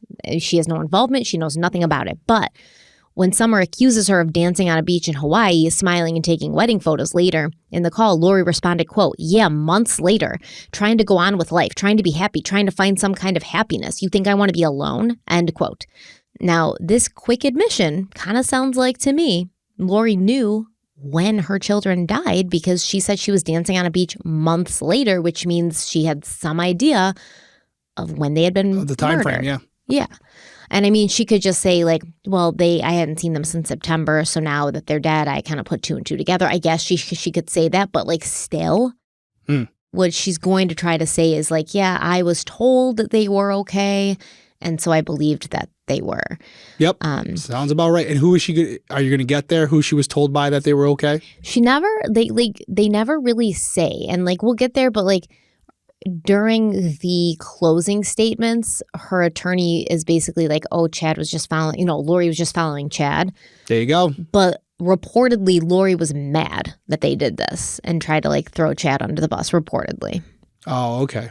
So after this call, Summer Shiflett, Lori's sister, posted on Facebook that she'd been wrong for defending Lori, and she just wanted to believe her sister, and now she sees that Lori, was involved and knew more, and et cetera, hindsight, all that jazz. Yeah. That's pretty much it. I don't think we've still got an apology from Janice Cox for claiming she talked to JJ on October 1st, but whatever. We can't expect too much from the Cox family. Let's take our last break, and then we'll be right back. With HelloFresh, you get farm-fresh, pre-portioned ingredients and seasonal recipes delivered right to your doorstep. You can skip trips to the grocery store and count on HelloFresh to make home cooking easy, fun, and affordable. And that's why it's America's #1 meal kit. Right now, you can take a bite out of summer with HelloFresh. From chef-crafted seasonal recipes to their new Fresh and Fit summer menu, HelloFresh brings flavor right to your door. They have pre-portioned ingredients, which helps you cut down on food waste, while step-by-step instructions make cooking a breeze, not a chore. And that's really why I love HelloFresh. They send you exactly what you need for every recipe. You're not throwing things out. You don't have a bunch of extra stuff that goes bad that you have to deal with later. And they send you a recipe card that doesn't only just have step-by-step instructions, but pictures, which makes it virtually impossible to mess up.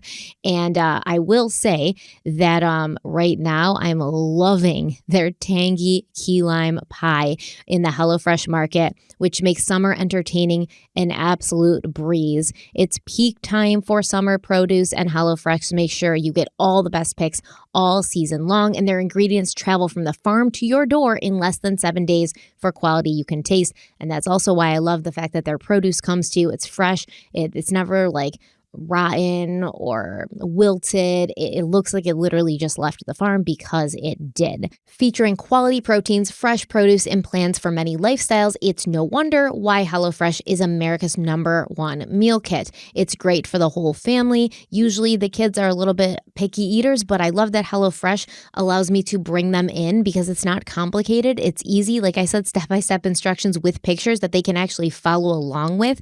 And I like that it's actually making, especially Bella, who's 6, kind of put words and pictures together. And then once they've had more of a hands-on experience of helping to prepare the meal, they're much more likely to taste it and then like it, because everything that we make with HelloFresh is absolutely delicious. So we love HelloFresh here. We think you will too. And Derek's going to tell you how you can check it out for yourself. Yeah, and I just want to echo what you said there, because I think all of us as parents, anyone who's a parent out there understand this, where food, sometimes we get home and it's just about honestly just getting food in their mouths for your kids, right? Like you're just trying to get it done and you're rushing because you just want to get it over with, where you can kind of accomplish two things, where you're getting home from work, you got to make food, but you can involve the kids. So it's a little bit of a bonding experience where you can have some fun. It's, like Stephanie said, really easy to follow. So you get that opportunity to make some good food, but also have those moments that, believe it or not, you will remember, because it is fun to sit there and put everything together. And I think psychologically, the kids are more likely to eat something they feel like they made. So that's a little trick for any of the parents out there. But right now, we do have a great deal for you. Just go over to HelloFresh.com/CrimeWeekly50 and use our code CrimeWeekly50 for 50% off plus free shipping. One more time, that's HelloFresh.com/CrimeWeekly50 and use our code CrimeWeekly50 for 50% off plus free shipping. Check them out. We love them. HelloFresh, America's #1 meal kit. So I'm super excited that Crime Weekly is working with June's Journey, because I've been actively playing this mobile game for years, literally years, and I absolutely love it. I love it. I'm not even, just saying it for the ad. You guys know, if you've been with me for a while, I love June's Journey. June's Journey is a hidden object mystery game that combines this 1920s era murder mystery that you have to solve while finding these hidden objects. The great thing is this game is free to download, and it's just visually stunning and engaging. And each scene takes you further through this thrilling murder mystery story that follows our main protagonist, June Parker, as she goes on a quest to solve the murder of her sister and uncover her family's many secrets at the same time. I really do enjoy everything about June's Journey because it feels like an escape from the stress of life. You can truly get lost in these beautiful pictures and this storyline, but also you're challenging yourself at the same time. So it feels like I can actually breathe and I'm actively doing something instead of just mindlessly scrolling through social media. I could talk about June's Journey for an hour, but I won't, because one, I don't want to spoil the story for you and tell you any of the Parker family secrets ahead of time. And two, you really just need to download it for yourself and check it out, because only then will you get to see these beautifully colored and aesthetically pleasing scenes and feel the absolute thrill when you locate a hidden object you've been struggling to find. So I definitely suggest you check June's Journey out. Like, once again, free to download on Android and iOS mobile devices, as well as your PC through Facebook Games. So there's multiple ways to play, and Derek's going to tell you how. Yeah, it's really simple. Stephanie just said it. Discover your inner detective today by downloading June's Journey for free on iOS and Android. Or you can just click the link in the description box below.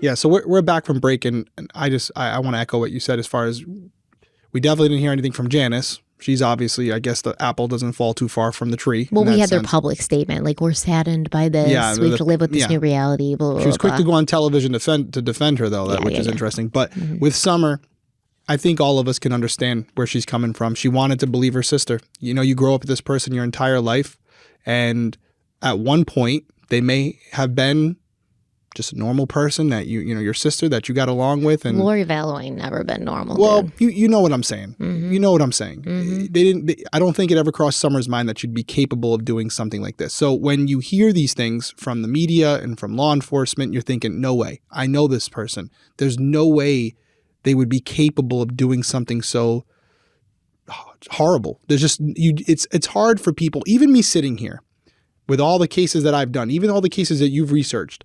You still never get accustomed to the idea that, like, human beings are capable of doing this to other human beings, nevertheless children. Mm-hmm. It's just not something that you're going to be able to process ever. You're never going to be like, yeah, I get it. Makes sense. I understand, par for the course. So having it be someone that you love and that you grew up with, it's that much harder. So you have this point where she's out there, she's defending her sister. She finally realizes after, the children are discovered on Chad's property that there's no way her sister wouldn't have known about this. And if she did, she wouldn't have been saying what she was saying on TV this whole time. Mm-hmm. So at that point, she puts it on Facebook. She says what she says, and I'm sure you could tell how hurt she is by it. And to think she would have taken the kids. This shouldn't have been. This could have been a non-issue. She said it. You could have gone and done whatever you wanted. You didn't have to kill them. And I think she's not saying it directly in here because she also knows she's being recorded, but she knows. She says it basically in the rest of the call. I know you did it, and there's no way you wouldn't have known. And if you didn't do it yourself, you still kept it under wraps and you cut us off because we wanted answers and you weren't going to give them. So there's a lot of victims in this case. It's not just the two we're talking about. It's a lot of family members, a lot of friends who are all forever affected by this. It has a strong ripple effect 100% throughout the whole the families. And one of the jurors in Lori's trial says something similar because they also played.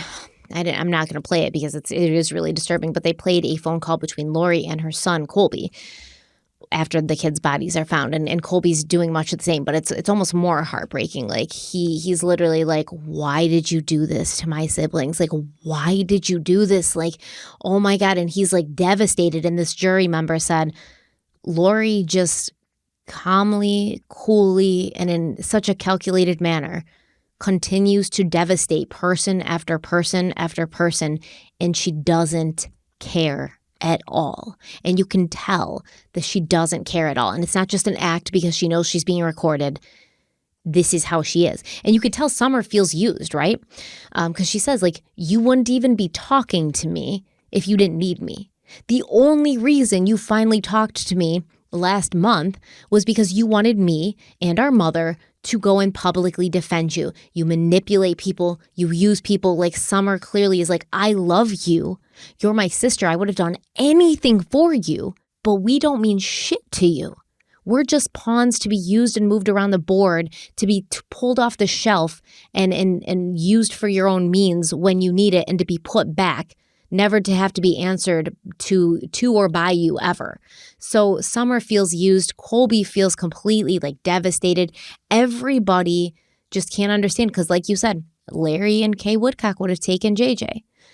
The Cox family would have taken Tylee. I mean, she was 16. She was going to be on her own in a couple years anyways. I don't think that Tylee would have been much better off with Janice and Barry Cox, but she only had a couple of years until she was an adult. She could have gone to college and gotten the hell away from her crazy-ass mother. But then Lori wouldn't have gotten the money from their Social Security benefits, right? Yep, exactly. Yeah. And I mean, she couldn't very well tell her family, like, well, I was going to kill them for $5,000 a month, but if you guys want to take them and pay me $5,000 a month, we'll call it even. So prosecutors ultimately believed that Alex Cox had been the one to commit the murders, but they believed the murders had been masterminded by Lori and Chad. Obviously, I agree. I think Alex was very weak-minded, very susceptible to being, manipulated and used and controlled. And it kind of felt like the most that Lori and Chad could be charged with was conspiracy to commit murder at the time. But by May of 2021, the full list of charges that Lori and Chad faced were revealed. So jointly, they would be charged with the conspiracy to commit first-degree murder and grand theft by deception for the death of Tylee Ryan. They'd also face first-degree murder charges into the death of Tylee, and these charges would be repeated for JJ, the conspiracy to commit first-degree murder and grand theft, as well as first-degree murder charges. And there was an additional conspiracy to commit first-degree murder in the death of Tammy Daybell. Lori and Chad also faced separate charges. So Chad was charged with the first-degree murder of Tammy Daybell. He was also charged with insurance fraud for a life insurance policy he had on Tammy, for which he was the beneficiary and received money after her death. Additionally, he was charged with another count of insurance fraud. And Lori faced charges of grand theft related to the Social Security survivor benefits for Tylee and JJ. And in the state of Arizona, Lori also faced a conspiracy to commit first-degree murder in the death of Charles Vallow. Within a day of these charges being announced, the defense team requested that Lori Vallow undergo a psychological assessment, and a psychologist found Lori incompetent to stand trial, so Lori's trial was postponed until she could be brought back to full mental health, which took roughly 10 months to do. And just for anybody who's curious, saying somebody's incompetent to stand trial doesn't mean that they're legally insane, doesn't mean that they are, going to be found not guilty based on mental insanity. It just meant that they wanted to make sure Lori was in the right state of mind to understand the legal proceedings, what was happening to her, and to be able to participate in her own defense. And I'm sure that as much as Lori could act not crazy, she could turn it on and act plenty crazy when being assessed by a psychologist. Of course. She turns it on for everybody else. We talked about it episodes 1, 2, 3, and 4, where this woman had a knack for being able to become the person that the casting agency or the judges wanted her to be. Or the police. Yeah, that's what she does. That is one of her skill sets that she possesses that inherently she was just very good at. And she'd already been psychologically assessed, remember, when she was with Charles, and she'd been found to be completely sane. So, yeah, she can turn it on and turn it off whenever she wants. Very convenient. Yeah. Well, in September of 2021, the children of Chad and Tammy Daybell spoke publicly for the first time together. These children are Mark Daybell, Leah Murphy, Seth Daybell, Garth Daybell, and Emma Murray. And they all told 48 Hours that they believed their father had been framed by Lori Vallow and her brother, Alex Cox. If you ask me, Chad and Lori framed Alex, but okay.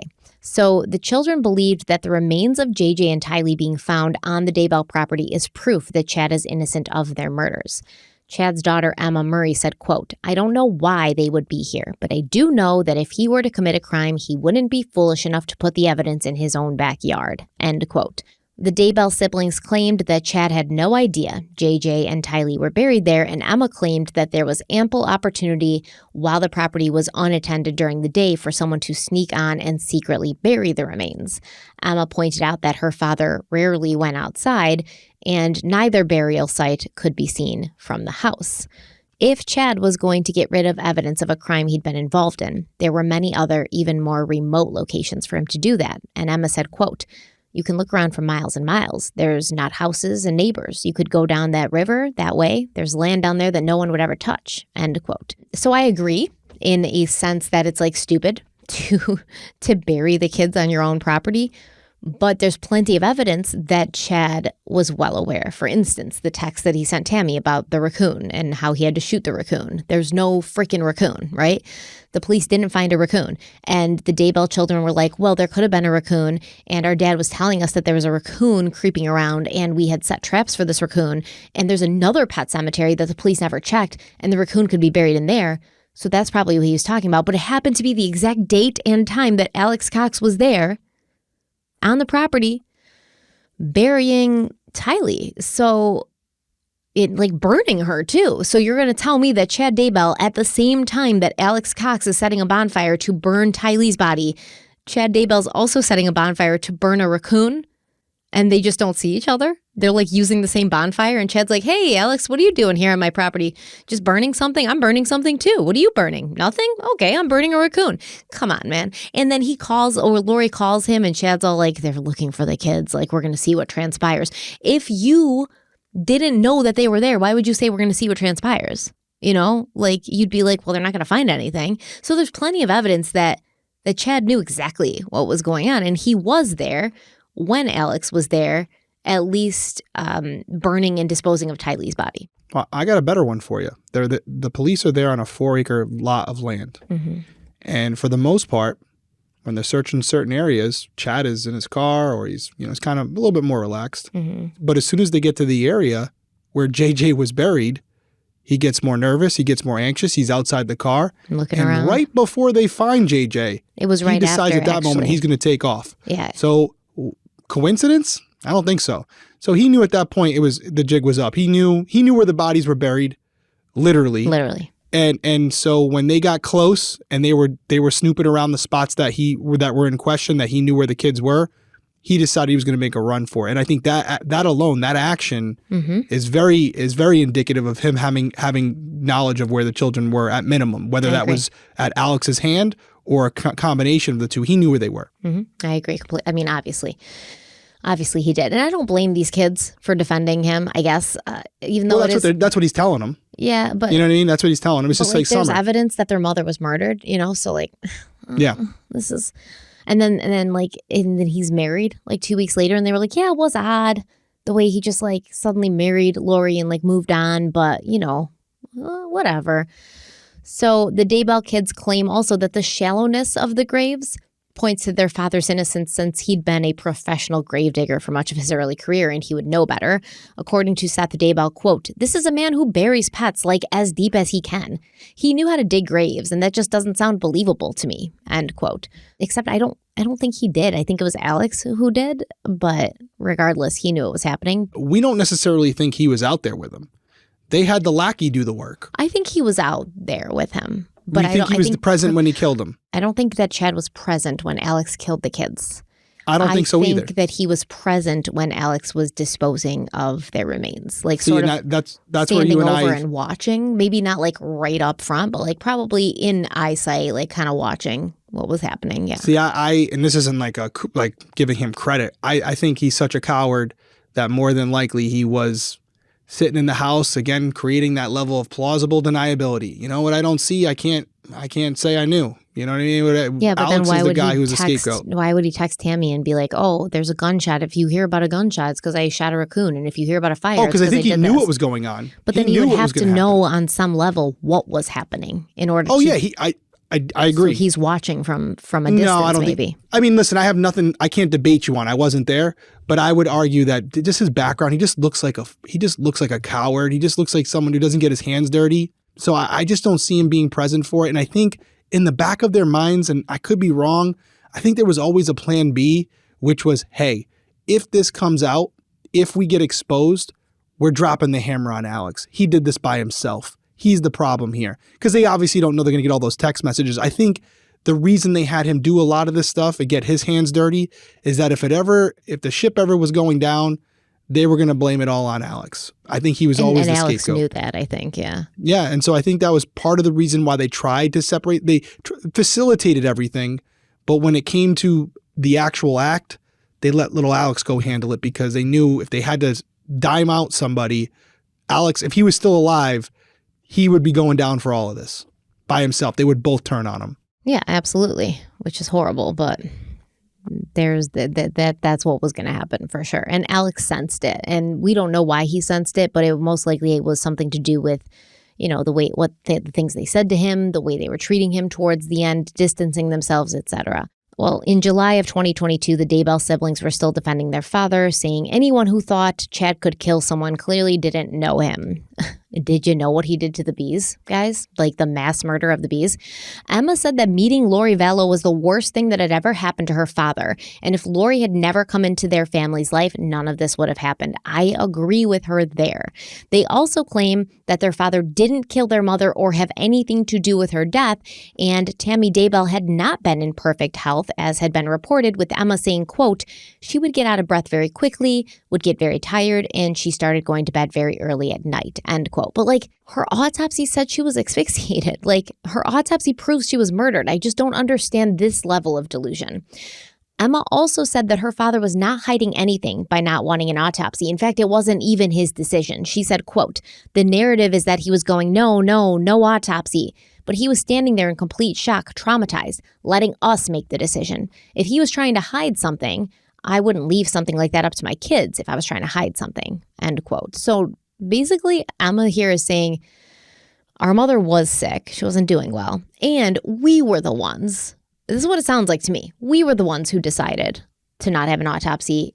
And our father had nothing to do with that decision because he was just so traumatized and so much in shock that he couldn't make that decision. And that was our decision. I mean, that could be the case, but it also could be that he was going to push them that way anyways. And when they suggested it, he was like, well, if that's what you want. If they had wanted one, maybe he would have tried to. Or he said something like, I just can't stand the thought of the idea of your mother being cut up like me. Yeah. Like, that's going to be so much worse. Like, it's bad enough that she's dead, but to think somebody would put her on a slab and cut into her. Yeah. Yeah, because he's manipulative. He's a cult leader. So, By April of 2022, Judge Stephen Boyce, who's awesome, by the way, I love this judge, he ruled that Lori Vallow was now competent to stand trial, now competent. I said, not competent. She was now competent to stand trial, but she still refused to enter a plea to her charges, so he was forced to enter a not guilty plea on her behalf. Chad and Lori were supposed to have been tried together, but then Chad's attorney requested that the trials be severed because they needed more time to review DNA evidence, and Chad waived his right to a speedy trial. Lori did not waive her right to a speedy trial, and her defense team said that they were ready to go to trial on April 3rd, 2023 as planned. So the prosecutors had wanted Chad and Lori to be tried together. Obviously, it's better for their case if Chad and Lori are tried together as one, because this was something that they were both involved in.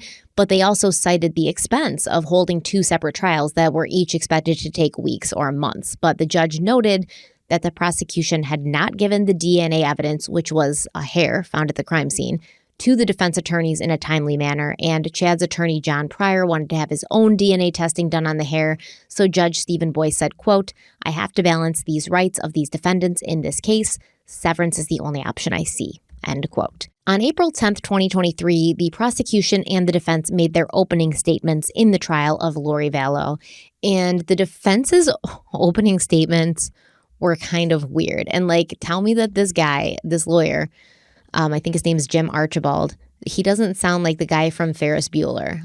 Bueller. The evidence will show that people were attracted to her, as the state has told you. They've been attracted to her pretty smile, her vivacious personality, her fun-loving, happy-go-lucky personality. People wanted to be around her. Lori was such a good, responsible mother to her two children that her husband's sister, Kay Woodcock, wanted her to adopt a special needs toddler newborn. Kay Woodcock was the grandma to a child born in Louisiana in 2012, a child with special needs. The child's parents couldn't take care of him because of their own personal problems. The evidence will show that Lori was a dutiful wife to Charles Vallow. They both worked hard, he at the office and she at home. She was a kind and loving mother to her children. The evidence will show she had a particular interest in religion in the end of times. You'll recognize the quote-unquote end of times as something spoken of in the Holy Bible, the New Testament. Most of you will understand when I say that. Some people could care less about biblical prophecies. Some people care a lot about it. Thankfully, in this country, we get to worship how we choose. The evidence will show that once Lori and her friends met Chad Daybell, an author on religious subjects, her beliefs began to morph and to change. And that's where you come into this story, because the stories diverge. So we haven't been able to agree on what happened, and we need you to decide it. So what happened? How did these children die?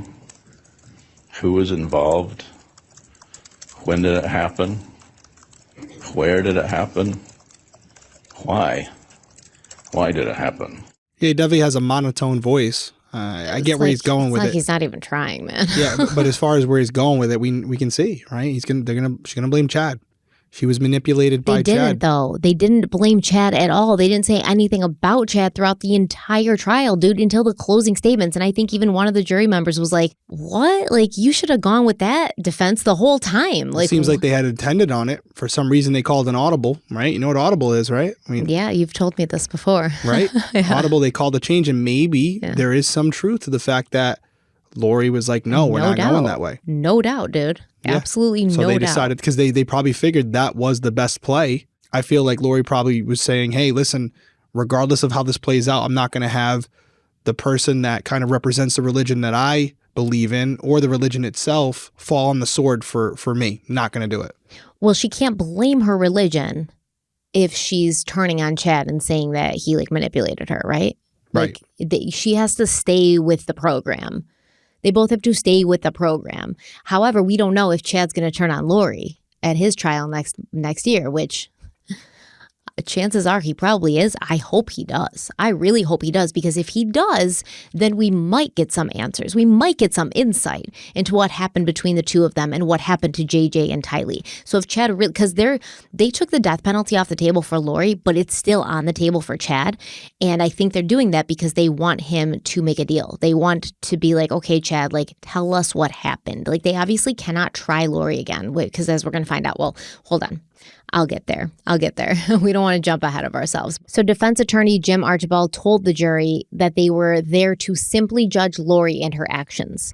They were not there to judge Alex Cox and his actions. They were not there to judge Chad Daybell and his actions, just Lori and her actions. And he's pretty much saying this because he's like, yeah, Chad and Alex probably had a lot to do with these kids dying, but like Lori didn't, and you can't prove that she did. And he said that Lori had an alibi for the dates and times that her children were being murdered. She was in her apartment with 3 other people, and her brother Alex had killed JJ and Tylee in his apartment nearby.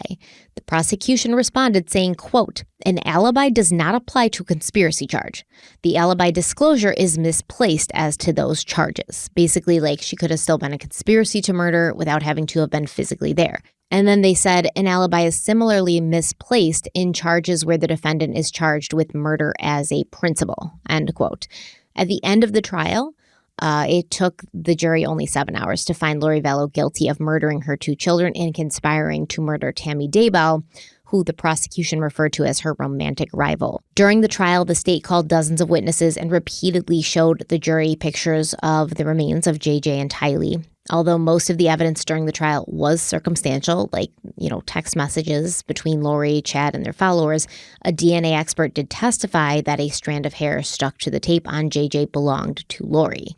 The prosecution claimed that Chad and Lori had done it for the money, and they involved themselves and others in a deadly conspiracy that they tried to justify with religious beliefs. Instead of just leaving their respective families and starting a new life together, they plotted to kill Tylee, JJ, Charles, and Tammy in order to benefit financially from each of these people. The defense claimed that Lori was enthralled with Chad Daybell, a man she believed to be her eternal soulmate and messiah. And like I said, this was in the closing statements. Jim Archibald said, quote, "Lori wants to tell you how much she loves Jesus, but is she a leader or a follower? She's not leading anyone. She's a follower of Chad. She thinks Chad is a follower of Jesus, but he's not. He's a follower of the storm," end quote. I don't know what he means by this. Is he talking about Chad's penis? Like, is that what Jim Archibald is referring to? Because why does the storm keep coming up here? And what if not Chad's penis is Jim Archibald referring to when he says the storm? I have no clue, but I mean, I'm assuming he had access to text messages, but if he didn't, he doesn't realize what it sounds like he's saying. I think that he means that, like, Chad was not a follower of Jesus. Like, he followed his penis wherever it led him, pretty much. Which is possible. Which is true. He's just using a polite way of saying it. Yeah. Because I'm assuming through the trial, they probably mentioned some of these text messages where they referred to his penis as a storm. So this was a polite, respectful way of saying, like, some guys, they lead with the wrong head. Yeah. Yeah, exactly. Which, I mean, agreed. But the prosecution did not agree. Instead, they said that Lori had used money, power, and sex to get what she wanted. She always had done this, and it didn't matter what it was that she wanted. She would find a way to get it by manipulation. A month after she was found guilty, Lori's attorneys claimed she deserved a new trial because the jury had been confused by misleading instructions, and they argued that the court should overturn Lori's previous trial and she should be retried alongside Chad Daybell, who, like I said, is scheduled to go to trial next year in 2024. Judge Stephen Boyce denied this request for a new trial, and Lori is actually scheduled to be sentenced on July 31st. Although the death penalty is off the table, she can still get life in prison. The trial of Chad Daybell has been scheduled to begin at 9 a.m. on April 1st, 2024, and reportedly prosecutors are pursuing the death penalty in Chad's case. And this is where I think that literally they're doing this because they want to find out. They want to find out exactly what happened. Who did this? They need the information. So they can still tell Chad, like, you're going to get life in prison for your part in this, but at least you won't go to death row. So give us the information that, I mean, you and I have said multiple times during the series, well, we'll never know. We'll never know. Well, we will know if one of these people, Bonnie or Clyde here, decide to break their silence. It ain't going to be Lori because she's the strong one, okay? She's the strong-willed one. She's the one that sits there stone-faced as people sob, as people batter her with questions. Where's the kids? Where's the kids? And she's got no reaction. Chad's the one who I think that is the weaker link and who they can get to. And we may get some answers if he decides to turn on her, which, I mean, at this point, they're both going to prison one way or the other. They're never going to see each other again. So what do you got to lose, man? What do you got to lose? It also could be not only is he the weaker one, but if you're trying to get the full story, there's a hierarchy, right, of the decision-making process. Well, Lori can't turn on her who was directing her because she was in charge, where Chad can genuinely say, like, yeah, listen, Lori was telling me this. This is what she told me, why we were doing it, how we were doing it. And I was wrong, obviously, for doing it, but she's the one who was pulling the strings. She's the one who was directing her brother to do what he did. And I just was... She's the one who was like honey badgering me too, like, you know, honey potting me. I mean, like, you know. That she can't turn on anybody because she's only punching down, where he can say, yeah, no, she was the one who came up with the plan. She's the one who got her brother involved. I wasn't as close with him. She was the one directing this whole thing. And I was just helping create an alibi. And I mean, if you look at it, we had Charles gone, JJ gone, Tylee gone weeks before, in Charles' case, months before Tammy Daybell is dead. That's right. And it kind of seemed like Lori was sort of like in text messages, you know, why isn't your wife dead yet? You know, why have I carried my part and I've gotten rid of my obstacles, but your wife is still alive? It kind of seemed like she was leading the charge there.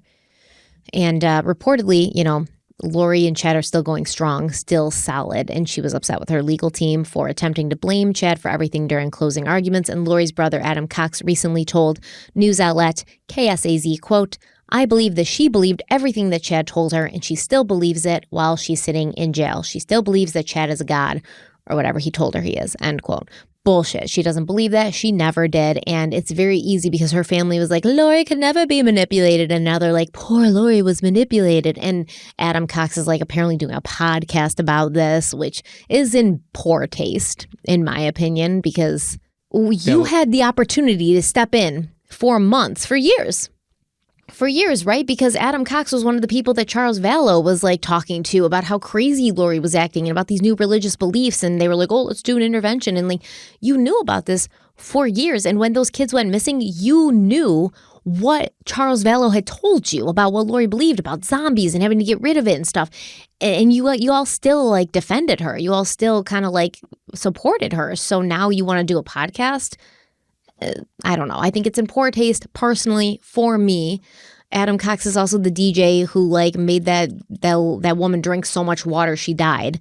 So do we really want to be hearing from him? I know he's like eager to get back into the radio game, but I think it's in poor taste personally. I will not be listening. I will not be listening. Maybe I will. Maybe you will.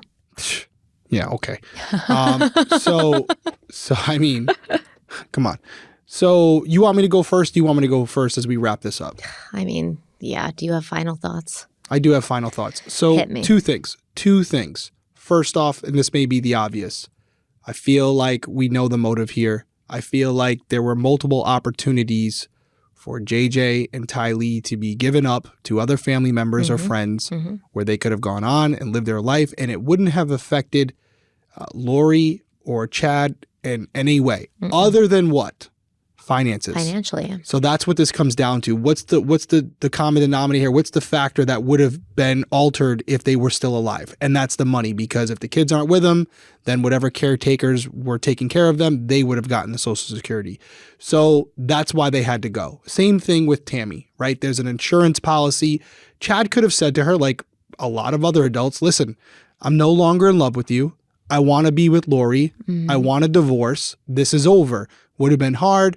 Would have been, whatever, to get difficult to go through that. But she could have went on living. He could have gone on with Lori and it would have been fine. But again, they wouldn't have got the insurance money. So I do think that's what this really boils down to. And I hate to make it that simple. It's money. But in some cases, that's really what it is. And that's the final point that I want to make about this case. And I've been seeing it on a couple other cases that were coming across my feed or whatever. And it's whenever there's this horrific event involving human beings doing something that seem impossible that they could do that, it's always like, well, they must have been mentally ill. They must have been. The reality is some people are just bad people. Yeah. And some people do things for reasons that you or I may not do it for, but they're together. Just because they believe in a religion that we don't all believe in doesn't mean they're mentally ill. And the reality is, I truthfully believe that Lori, Chad, Alex, they were sane people. They were mentally competent. They're just bad people. They're just bad people willing to do bad things. And in this case, the motive, the motivation behind doing those things was money, greed, being selfish, and wanting more money for themselves. I think that's as simple as it gets. I want to take 7 episodes and compile them into those 2 thoughts. But I really think it's that simple for me. I mean, we've seen this throughout history, right? We've seen people who come forward and gather followers and claim that the end of the world is coming in order to reach their own means. We've seen it with Charles Manson. He told his followers that, like, Helter Skelter was happening and they had to go into a pit in the California desert. And then when they came out, everybody would be dead and they would take over and rule the world. Very similar kind of concept, right? David Koresh did the same thing. They all had their motives. David Koresh basically just wanted to have sex with everybody. Charles Manson also basically just wanted to have sex with everybody and do drugs and be respected and be revered. What were Lori and Chad's motives? We think money. Also, I think some sort of respect, some sort of reverence, some sort of following. These things can go hand in hand. These are the types of people, personality-wise, that sort of gravitate towards this type of behavior. It's not normal, but it, like you said, not necessarily mentally ill. So in college, I took a course called Abnormal Psychology, and it's basically just like, this is the standard of people who behave within the confines of what society tells you is right and wrong, morally, legally, etc. And then there's people who don't. And those people could be mentally ill. Those people could just be, like you said, bad people, aka, I think, evil. You know, there is evil in the world. And at our core as human beings, we all have the ability, the capability to be evil, to be bad, to be uncivilized. But most of us remain in the confines of what society tells us is morally and legally right because we want to be good people, even though we have maybe a little bit of seed in us that's kind of like, I don't want to be civilized and I want to kind of do things the wrong way. And but we resist that because at the end of the day, we want to be good people and we want to do what's right and we don't want to hurt others. Who knows what separates us from the people that don't do that? Sometimes it's mental illness, and sometimes I do believe that it's just like you don't care. They don't care. They don't care. They're selfish. They're narcissists. They care only about themselves and what they want in that moment. They have no sense of delayed gratification. It's all about me, now. And if we looked at Lori Vallow's brain, and Chad Daybell's brain, would we find that that the part of impulse control maybe was a little bit smaller, maybe a little less developed? Maybe. But at the end of the day, it's not an excuse. It's not a reason. And these people probably aren't safe to be walking amongst the rest of us. At the end of the day, Chad and Lori hopefully will stay in prison forever where they belong, as they should, because they took all of these people's lives and they literally didn't have to. They could have, like you said, been together, gone off and escaped to Hawaii. You know, Lori would have had to have gotten a real job and Chad would have had to, maybe written a book that actually sold and made money. But neither of these people had any talents or intelligence to make a living for themselves between the two of them. They always relied on other people. They always sucked off of other people. And that is something that Lori and Chad shared. They're leeches.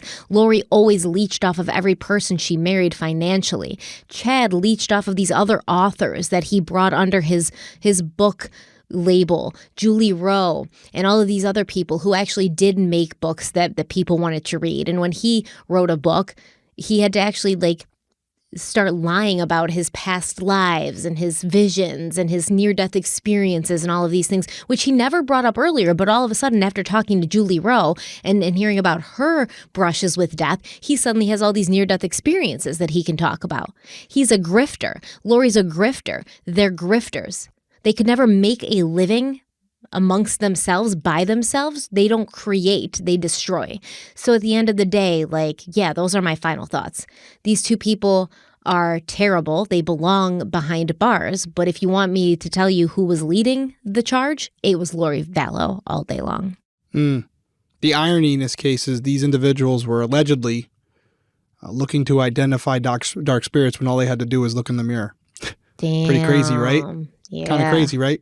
Yep. And on that note, I think we're all set. We out. Yeah, we out. Series is wrapped up. Great job with the research. Great job with the storytelling. We'll be back with a new case next week. So everyone stay safe out there. We'll see you soon. Bye.